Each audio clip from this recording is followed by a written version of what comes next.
Terlebih kami boleh memuji, menyembah Tuhan.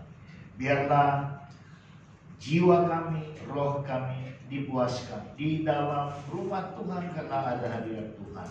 Kami mau lebih lagi dan kami mau mendengar Tuhan. Maka dari itu Bapa, biarlah Roh Kudus mengurapi setiap hati, pikiran, dan pendengaran yang ada dalam ruangan ini. Urapi juga hamba-Mu, berbicaralah Bapa dalam nama Yesus. Kami berdoa mengucap syukur. Haleluya. Amin. Shalom. Iya, silakan duduk. Sebelum kita mulai, pertama-tama saya mau mengucapkan selamat untuk Hale. Karena Hale sudah mendapatkan pekerjaannya. Kita boleh tepuk tangan untuk Tuhan. Biar masih harian, tapi yang jelas Hale ada pekerjaannya. Itu Hale ya, tapi kita harus tetap setia ya. Ikut kursus Senin Rabu pemuda. Nah yang kedua, hari ini pemain keyboard kita nggak ada, tapi kita dilayani oleh anak-anak muda yang begitu luar biasa. Yang lebih seru lagi, anak muda ini melayani Tuhan persis di hari ulang tahunnya. Itulah dia, Benget Hasihola.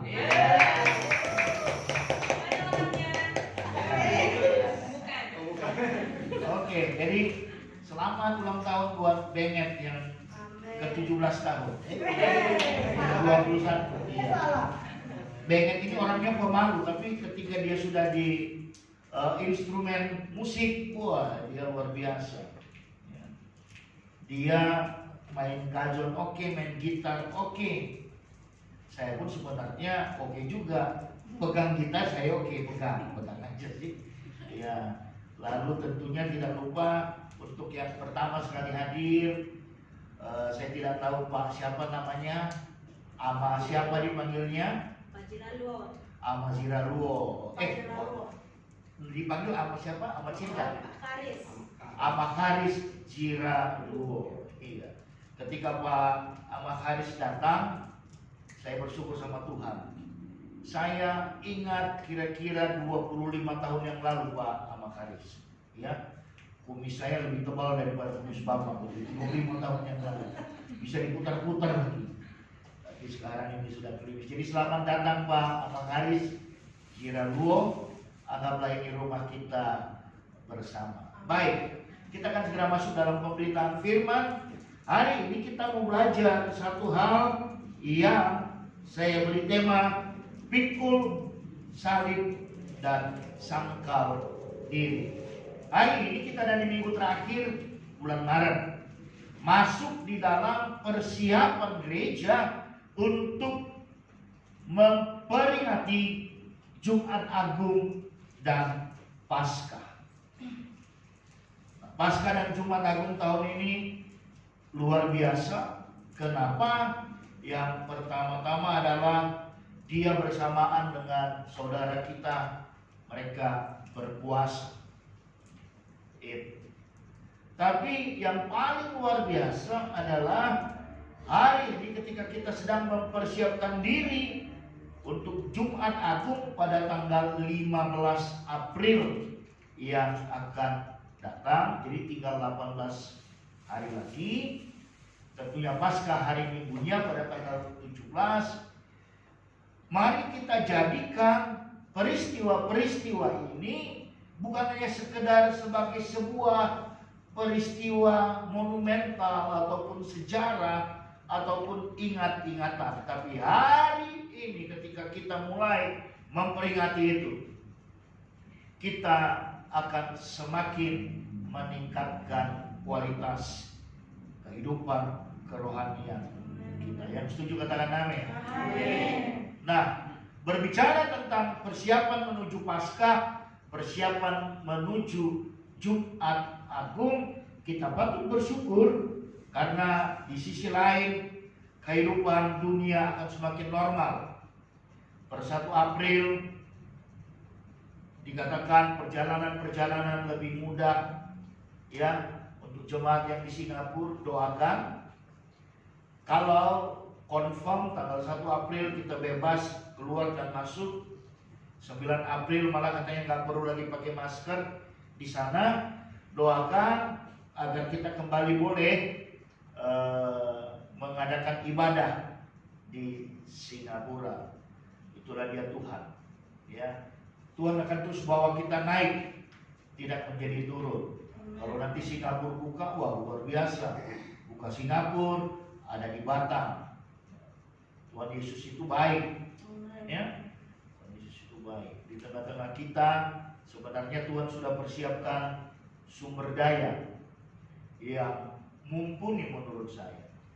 Tapi mari kita bersabar, kita coba menantikan waktu Tuhan seperti lagu pemuda tadi. Amen. Waktu Tuhan, waktu yang terbaik. Yes. Saya simak-simak mana nih suara Marcel. Pasti belum keluar juga suara Marcel.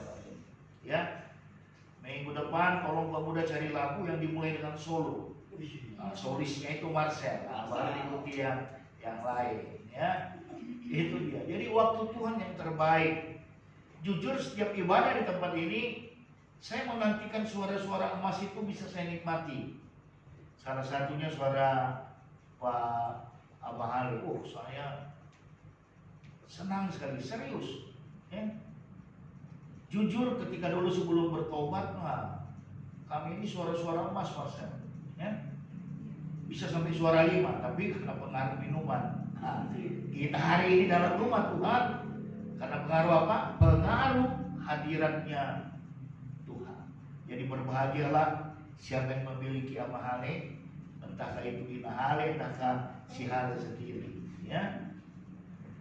Nanti untuk Paskah misalnya boleh juga tuh sumbangan pujian dari keluarga. Oh, amahale apa mulainya? Semangat. Ya. Serius itu. Oke, mari kita buka Alkitab kita Lukas 9. Mulai ayat 22.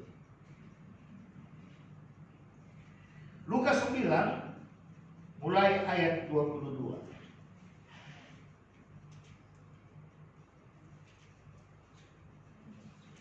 Sudah ada di layar, oke? Kita baca bergantian, saya 22, jemaat seterusnya sampai 27. Demikian firman Tuhan. Pemberitahuan pertama tentang penderitaan Yesus dan syarat-syarat mengikuti Dia. Dan Yesus berkata, Anak manusia harus menanggung banyak penderitaan dan ditolak oleh tua-tua, imam-imam kepala, dan ahli-ahli Taurat, lalu dibunuh dan dibangkitkan pada hari ketiga. Jemaat ayat 23. Setiap orang yang mau mengikut aku, ia harus menangkal dirinya, memikul salibnya setiap hari dan mengikut aku. Karena barang siapa mau menyelamatkan nyawanya, ia akan kehilangan nyawanya. Tetapi barang siapa kehilangan nyawanya karena aku, ia akan menyelamatkannya.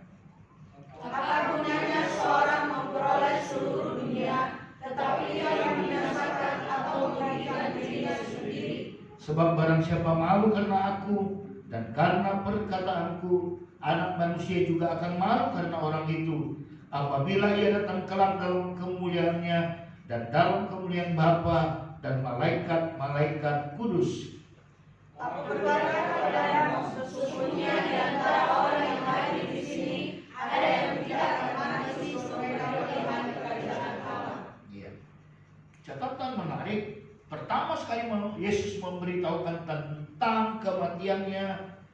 Dia katakan kepada murid-muridnya. Ya. Dikatakan, Yesus berkata, Anak manusia harus menanggung banyak penderitaan dan ditolak. Bukankah demikian juga kita? Jika kita benar-benar hidup dalam kebenaran, kita mau hidup tidak kompromi dengan dunia. Ada banyak penderitaan yang akan kita alami dan kita mungkin tertolak oleh banyak orang, khususnya pergaulan kita. Hari ini dunia pendidikan mulai kembali aktif secara onsite, melakukan pertemuan tatap muka. Tapi ingat baik-baik, ketika kita semakin berinteraksi, maka akan semakin banyak hal-hal yang bisa membuat kita tertolak. Ada banyak hal yang bisa membuat kita menderita, tapi kita puji syukur sampai hari ini kita tetap ada di dalam penyertaan Tuhan. Sebagai orang percaya yang ada dan berjemaat di tempat ini, tentunya kita punya panggilan untuk menjadi pengikut Kristus yang sejati. Kita harus pikul salib dan sangkal diri setiap hari. Pikul salib bukan seperti ini Marcel ya. Ini pamer salib, bukan pikul salib ini, ya. Terlebih-lebih hari-hari ini gereja di seluruh dunia sedang memperingati akan penderitaan yang dialami oleh Tuhan Yesus sampai Ia mati di kayu salib, dan kita peringati sebagai Jumat Agung dan Paskah. Dari pembacaan firman Tuhan yang sudah kita dengar bersama-sama, selain Yesus memberitahukan akan penderitaan dan kematiannya, dan ini harus menjadi sebuah peringatan bagi kita bahwa pengorbanan Yesus untuk penebusan dosa kita adalah sesuatu yang sangat spektakuler. Dan marilah kita menghargainya dengan bertekad hidup sebagaimana yang Tuhan Yesus inginkan. Pikul salib dan sangkal diri setiap hari. Setiap hari itu artinya itu menjadi gaya hidup. Pikul salib dan sangkal diri itu menjadi gaya hidupmu, menjadi gaya hidupku. Terlepas apa kata dunia, terlepas apa kata sekeliling kita, pun termasuk keluarga kita sendiri. Tapi kita harus mau pikul salib dan kita mau sangkal diri. Persoalan pikul salib adalah bahwasanya sebagai pengikut Kristus, kita jangan lupa nanti di akhir zaman kita akan masuk di dalam yang namanya masa aniaya. Nanti kita belajar tentang itu juga. Kita masuk dalam masa aniaya. Kita akan masuk dalam sebuah situasi yang sedang mempertaruhkan iman. Kita mau pikul salib dan sangkal diri atau sangkal Yesus untuk terselamatkannya sebuah nyawa. Tapi hari yang paling perlu bagi kita semua, jemaat dengar baik, kita mau pikul salib dan sangkal diri setiap hari. Kenapa pikul salib? Kenapa sangkal diri? Karena kita sebagai manusia terdiri dari 3 bagian: tubuh, jiwa, dan roh. Yang tertinggi adalah tentunya manusia roh kita. Tapi dalam kenyataannya kita ada di atas muka bumi. Tubuh kita sedang bereksploitasi. Tubuh kita sedang mengeksplor dirinya. Contoh, untuk menjadi pengkhotbah berdiri di mimbar, ya, setidak-tidaknya dia harus pakai baju batik seperti baju saya. Kalau saya pakai baju kaos, oblong, celana pendek, lalu saya pimpin khotbah, itu akan menjadi sebuah kegemparan mungkin. Tapi dikatakan pikul salib, sangkal diri. Bahagian tubuh ini, bahagian daging inilah yang harus kita sangkal setiap harinya. Kita mau pakai istilah buang. Ngomong sama kiri kanan, buang. Apa sih yang mau dibuang? Nah, itu dia. Yang pertama, mari kita buka Efesus 4 ayat 25. Efesus 4 ayat 25. Demikian firman Tuhan. Karena itu, buanglah dusta dan berkatalah benar seorang kepada yang lain, karena kita adalah sesama anggota. Cucu saya Evander hari ini masih berumur 15 hari. Tapi nanti dia besar dan besar. Suatu ketika dia mungkin karena takut sama mama atau papanya karena melakukan sesuatu, maka dia berbohong. Ini ada anak kecil, Cinta. Cinta ini diajar berbohong gak sama papa mama? Enggak. Tapi kenapa bisa kemudian dia berbohong? Karena seperti saya bilang tadi, tubuh, daging, flesh kita ada di dalam dunia ini. Di sisi lain, karena kita manusia, sebelum kita bertobat lahir baru, kita punya gen manusia berdosa. Jadi anak kecil gak perlu diajar bohong, dia bisa bohong sendiri. Tapi hari ini kita semua adalah jemaat-jemaat yang dewasa secara umur dulu. Tapi saya berharap lewat pertumbuhan kita di tempat ini, kita semakin menjadi dewasa rohani. Dikatakan, karena itu buanglah dusta dan berkatalah benar seorang kepada yang lain, karena kita adalah sesama anggota. Itu dulu. Jadi kalau di tengah-tengah jemaat ini kita jangan mau berdusta satu sama lain. Buanglah dusta. Karena kalau kita suka dusta, jangan lupa si raja dusta adalah iblis. Jadi kalau kita suka dusta berarti kita geng dengan iblis. Kita CS dengan iblis. Tapi dikatakan di sini, buanglah dusta. Lalu Kolose 3 ayat 8. Kolose 3 ayat 8. Apa dikatakan di situ? Kolose 3 ayat 8. Tetapi sekarang buanglah semuanya ini, yaitu marah, geram, kejahatan, fitnah, dan kata-kata kotor yang keluar dari mulutmu. Kita sering berdalih dengan kemanusiaan kita. Kita sering berdalih dengan kedagingan kita. Ya, tapi pikul salib, sangkal diri, dia punya hashtag buang. Yang pertama tadi buang apa? Dusta.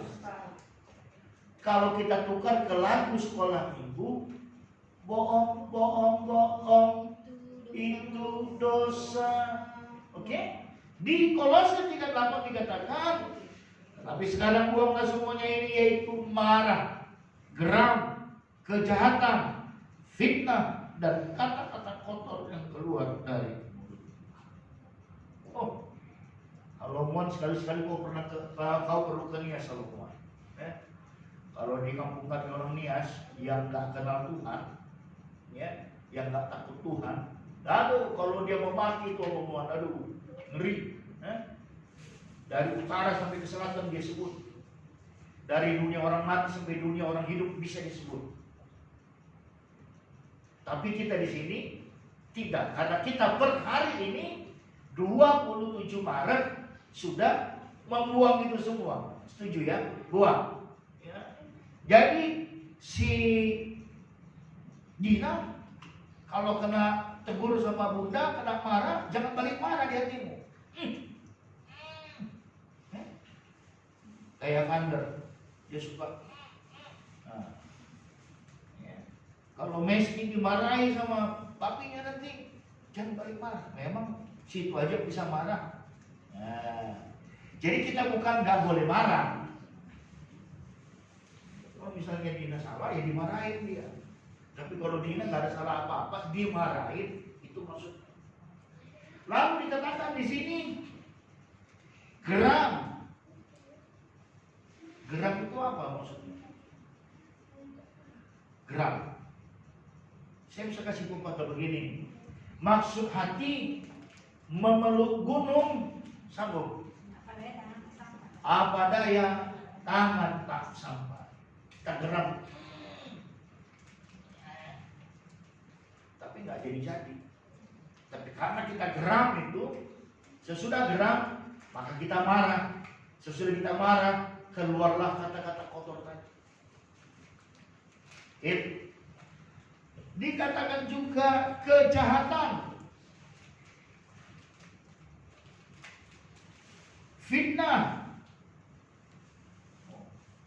Fitnah lebih kejam daripada kata dunia. Dunia aja sanggup mengatakan itu, apalagi Alkitab katakan buang itu fitnah dan kata-kata kotor. Lalu kita pindah ke Yakobus 1 ayat 21. Yakobus 1 ayat 21. Sebab itu buanglah segala sesuatu yang kotor dan kejahatan yang begitu banyak itu, dan terimalah dengan lemah lembut firman yang tertanam di dalam hatimu, yang berkuasa menyelamatkan jiwa. Segala sesuatu yang kotor itu gimana sih? Apakah baju 3 hari nggak ditukar-tukar?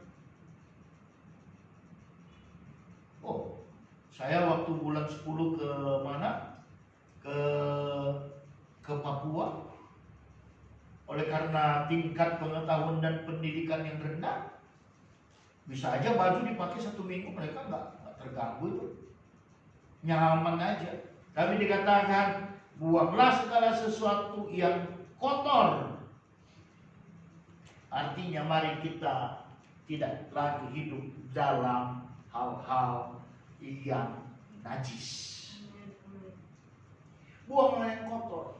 Maka dikatakan tema kita setiap hari. Itu bukan sesuatu yang gampang. Saya karena saking cintanya sama Bunda, sweet lah, sweet. Saya ulang ya, saya karena begitu cintanya sama Bunda, gak nyambung sekali lagi ya. Saya karena saking cintanya sama Bunda,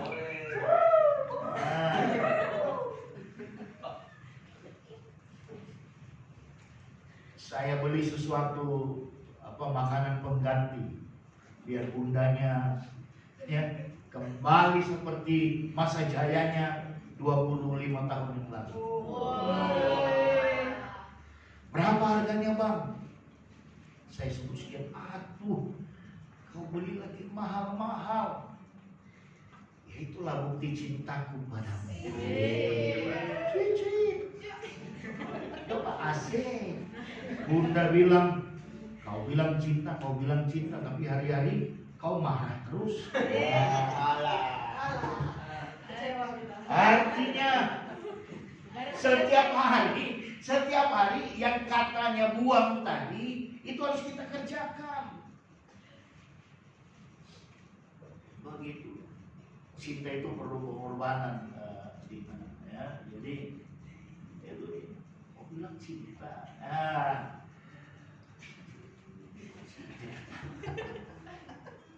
Maka saya tukarlah suasana kan. Saya bikin story di Facebook saya. Tolong dilihat ya, nanti 2 jam lagi udah selesai karena sudah 24 jam. Buang segala sesuatu yang kotor. Apalagi yang paling kotor yang harus kita buang? Pikiran kotor. Mudahkah? Tidakkah? Tidak mudah. Kami kemarin ada satu ikut ibadah. Saya sudah tua, tapi saya jadi instruktur di perusahaan penerbangan terkenal dia. Ya. Lalu dia mengajar calon pilot, calon pramugari. Dia mengajar calon pilot, wah dia santai aja. Begitu tiba calon pramugari, masih tamat SMA, waduh, roknya sak nenek, ya, duduk angkat kaki begini, waduh, dia belum sekuat-kuatnya saya, ya kan? Lihat begitu, nggak bisa saya nanti. Saya coba mengingat istri saya, tapi yang saya lihat dia yang di depan saya. Jadi setiap hari. Yang berikutnya 1 Petrus 2.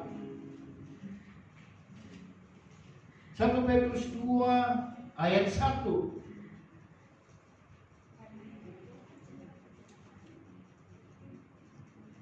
Karena itu buanglah segala kejahatan, segala tipu muslihat, dan segala macam kemunafikan, kedengkian, dan fitnah. Banyak hal yang mau dibuang. Artinya itu berpotensi ada di dalam diri kita. Hari-hari ini di Batam sedang geger. Ada orang yang menelepon, rata-rata yang ditelepon pendeta, minta nomor rekening, mau transfer dana untuk gereja 15 juta. Kira-kira orang dengar 15 juta imannya goyah apa enggak ya? Goyah juga ya, 15 juta men. Tapi dia minta nomor rekening kita, dia minta segala macam, yang sebenarnya itu adalah modus penipuan. Jadi di antara 5 ayat ini, Efesus, Kolose, Yakobus, 1 Petrus, dikatakan buah. Nggak mudah loh, nggak mudah. Apalagi Marcel. Marcel ini sedang masuk dalam kawah Chandra di muka nih kayaknya. Saya sedang latih.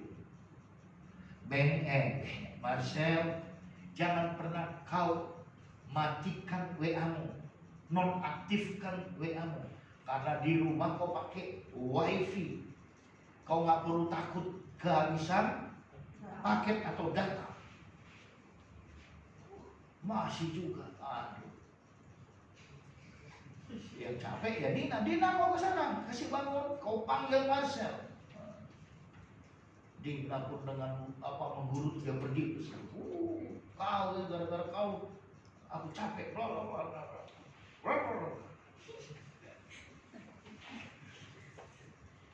Kenapa? Ya kita setiap hari kita perlu. Suami istri pun perlu setiap hari membuang itu. Tadinya waktu saya beli itu makanan pengganti makanan pengganti untuk diet, saya pikir saya akan dipuja-puji. Paling saya langsung, istri saya lompat, dia peluk. Waduh, ternyata cintamu masih, ya. Dia bilang, kau bilang cinta tapi hari-hari marah. Nah itu. Jadi ada hal yang setiap hari kita perlu perjuangkan. Nah yang dibuang-buang ini, dia ada semuanya di dalam Galatia 5. Galatia 5:19.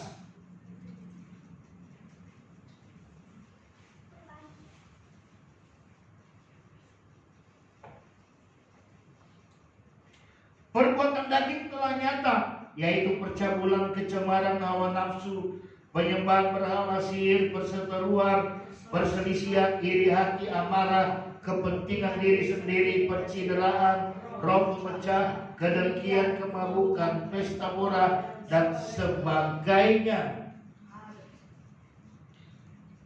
Nah, itulah sangkal diri kita. Itulah pikul salib kita. Tapi kan tidak mungkin Pak Pendeta, tidak ada orang yang sempurna, benar. Tapi kita harus mengerjakannya setiap hari. Sehingga ketika pun nanti Tuhan Yesus datang kali yang kedua, Dia mendapati kita sedang berjuang untuk sangkal diri dan pikul sakit. Lalu saya mau tanya, firman yang tertulis ini untuk ditolak atau untuk dilakukan? Firman yang tadi buang kan sulit kan? Iri hati. Waduh. Itu manusia iri hati. Wush. Dia handphonenya nyala terus. Aku handphoneku seluruh batang dulu dikunjungin toko baru bisa. Gimana saya mau chat, mau apa? Hah? Tapi firman ini kita perlu bertanya kepada diri kita. Firman yang tertulis dia ada, artinya Tuhan melihat, menilai kita bisa. Pernah baca, tapi belum ada yang tamat baca Alkitab ya.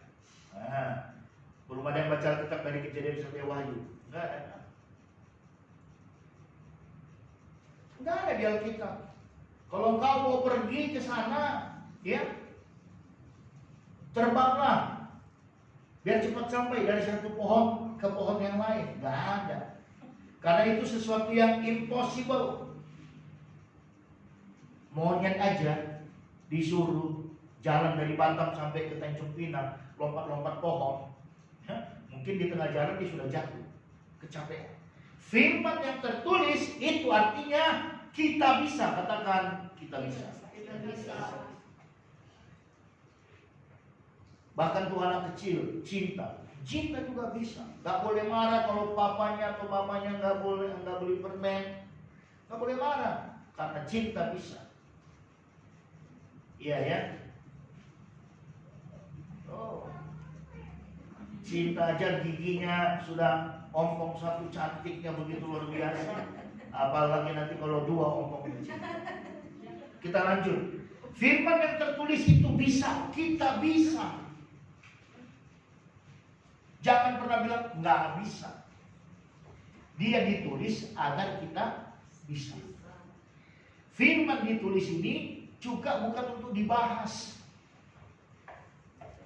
Saya merasa lucu karena ada banyak orang berpikir dia pakar teologi. Dia S2, S3.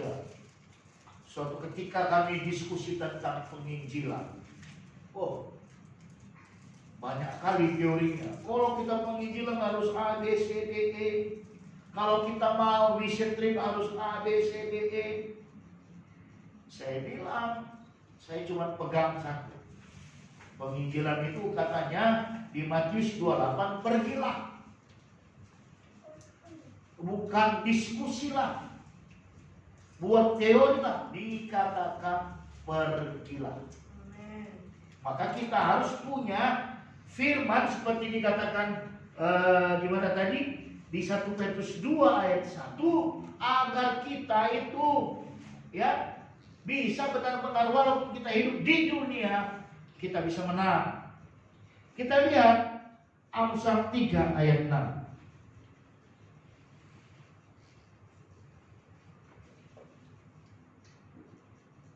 Amsal 3 ayat 6.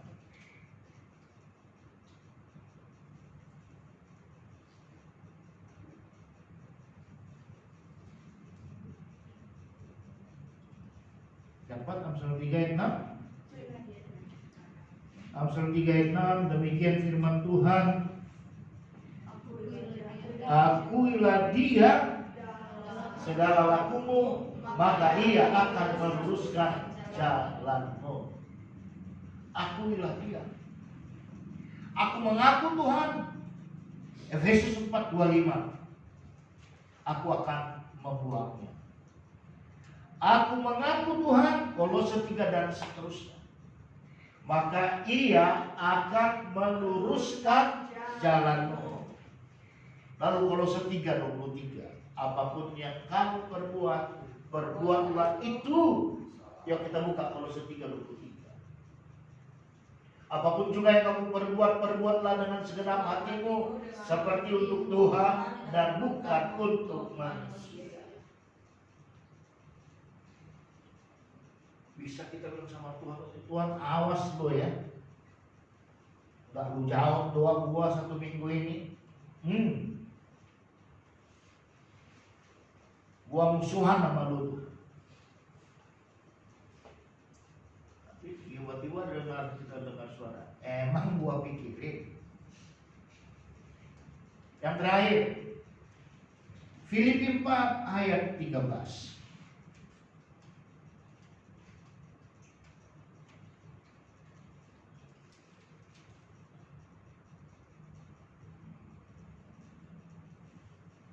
Segala perkara dapat kutanggung di dalam Dia yang memberi kekuatan kepadamu. Termasuk yang tadi itu, yang buang. Itu perkara besar dalam hidup. Buang. Itu gak gampang, tapi ada firman Tuhan berkata, segala perkara dapat kutanggung di dalam Dia yang memberi kekuatan kepadamu. Persoalannya kita nggak mau, itu aja kan. Ayo, adik-adik para mahasiswa, apapun kondisi asrama, apapun kondisi kampus, selalu perkatakan ini, segala perkara dapat kutanggung. Salah satu contoh perkara yang dapat ditanggung itu pagi apa? Telur dadar, siang telur dadar, malam telur dadar kembali, sambil makan perkatakan firman, segala perkara dapat kutanggung. Lihat piring temanmu, seolah-olah lauknya ayam, jadi kau semangat makannya. Padahal sama-sama telur dadar juga. Si Messi ketawa karena dia tukang masak di kampus. Tadi saya bilang ini yang terakhir ya. Yang sangat-sangat terakhir. Mari kita buka Matius 11.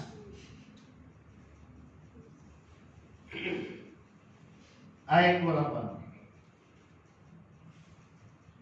sampai 30. Marilah kepadaku semua yang letih lesu dan berbeban berat, aku akan memberi kelegaan kepadamu.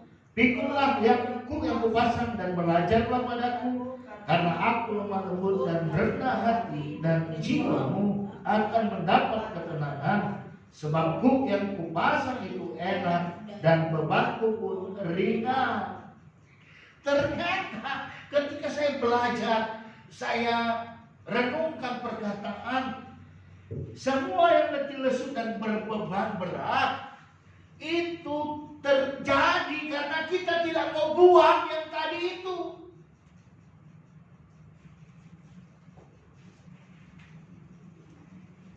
Satu kali marah, saya lupa, saya pernah baca tulisan, sekali kita marah memperpendek umur sekian detik atau menit. Sekali kita marah, rupanya ini yang letih lesu dan berbeban berat karena kita nggak buang itu tadi. Coba kita bertengkar sehari-hari dengan orang, kira-kira kita jadi fit atau capek kita rasa? Capek. Jadi dikatakan yang letih lesu dan berbeban berat. Ternyata karena yang itu tadi belum dibuang. Dikatakan aku akan memberi kelegaan kepadamu. Kalau kita taat kepada firman yang berkata tadi buang, kita akan mengalami kelegaan. Kita mengalami kelegaan itu bukan karena kita dapat berkat. Contoh, pengen ulang tahun nih, dia dapat berkat misalnya. Ya nanti siang kita beli es krim lah, ya, ya kan? Tapi kelegaannya kan cuma sampai sebatas es krim. Es krimnya habis, iya datang lagi bebannya. Jadi maksudnya dikatakan aku akan memberi kelegaan kepadamu. kalau kita mau buang itu tadi, kita pasti akan mengalami kelegaan. Pikulah kuk yang kupasang dan belajarlah kepadaku, karena aku lemah lembut dan rendah hati, dan jiwamu akan mendapatkan ketenangan. Kuk, tahu kuk? Masih tahu kuk? Sama nih, Ketut tahu kuk? Hah? Oh, kalau Inggris masak ya itu, tapi berbeda jauh. Kuk itu tahu kalau di sawah ada sapi atau lembu sepasang, ya, atau seekor, dia dikasih pemberat di kepalanya, itu namanya kuk. Bukan kuk masak ya, itulah kuk. Pikullah kuk yang kupasang dan belajarlah padaku. Apa sih kuk yang Tuhan pasang itu? Kuk kita, beban kita adalah membuang itu tadi. Pikullah kuk. Artinya sebenarnya pikullah kuk berkata, jika kita benar-benar menjadi pelaku firman, maka kita akan mendapat Saya pun masih harus belajar. Ya, kita semua harus belajar, tapi dikatakan setiap hari. Dan kita nggak perlu malu kalau kita disisihkan, kalaupun kita diasingkan, karena kita punya prinsip pikul salib, sangkal diri setiap hari. Karena Tuhan bilang kalau kita malu, Dia pun malu pada kita.